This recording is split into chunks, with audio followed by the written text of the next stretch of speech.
Évangile de Jésus-Christ selon saint Jean, chapitre 3, versets 16 à 21.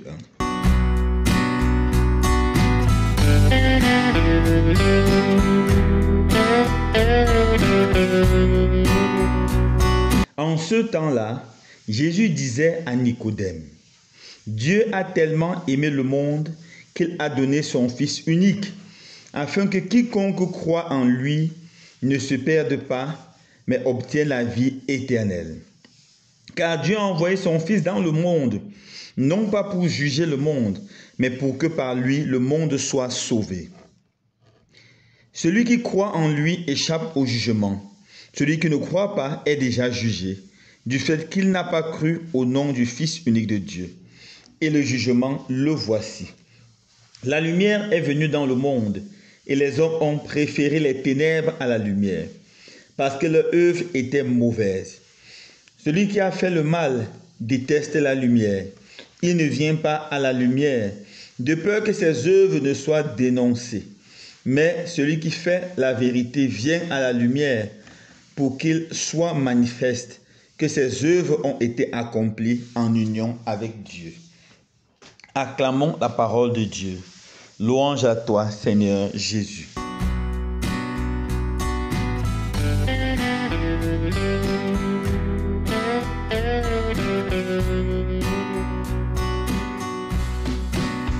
Frères et sœurs bien-aimés, la plupart des biblistes s'accordent sur ce fait. Le verset qui résume toute la Bible est Jean, chapitre 3, verset 16. Car Dieu a tant aimé le monde, tellement aimé le monde, qu'il a envoyé son Fils unique, afin que quiconque croit en lui ne périsse pas, mais ait la vie éternelle.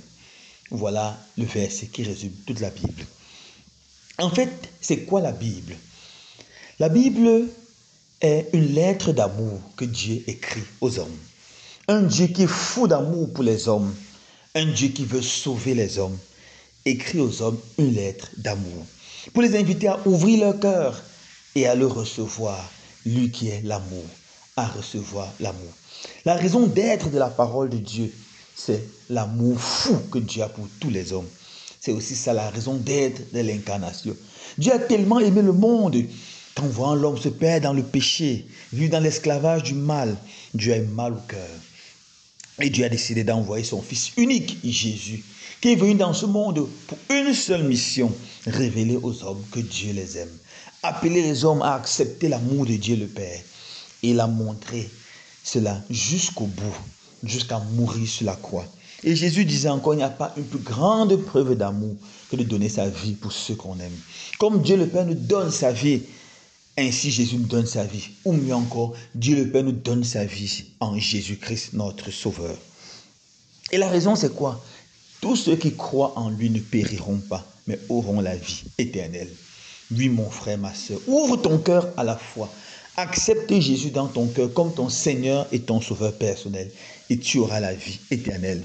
Après ta mort, commencera une autre vie plus grande, plus belle, plus glorieuse. C'est ça la vie éternelle.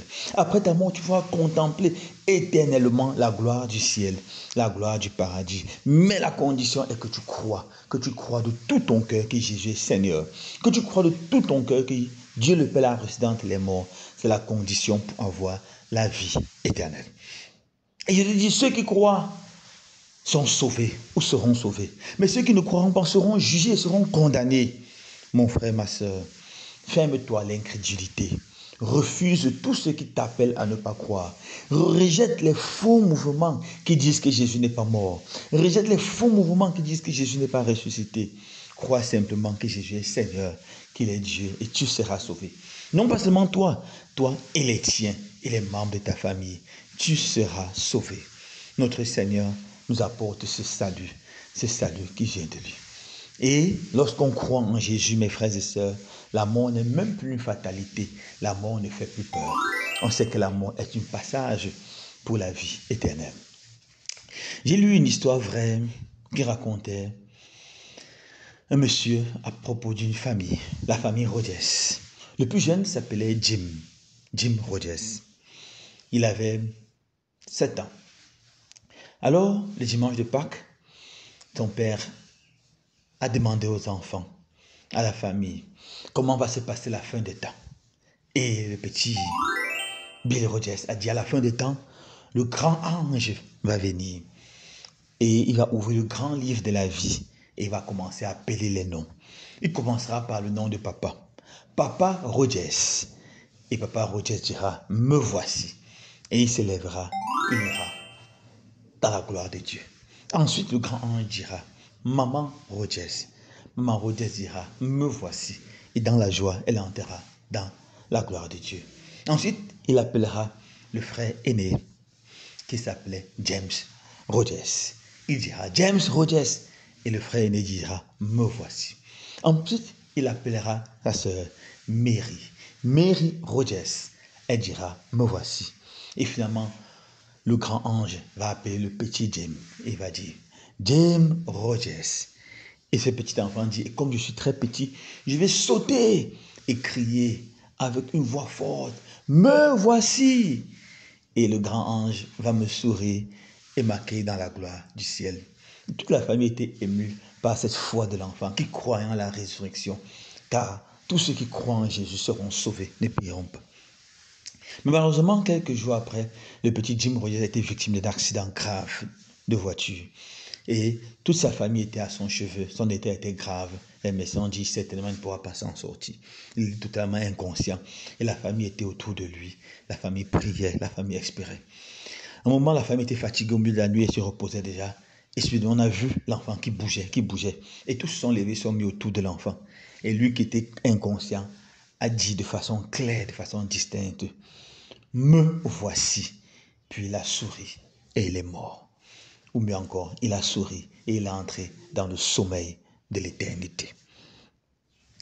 Sa mort a tellement consolé sa famille qu'ils n'ont pas pleuré ou qu'ils ont très peu pleuré parce qu'ils savaient que cet enfant a écouté la voix du grand ange qui l'appelait à la gloire du ciel.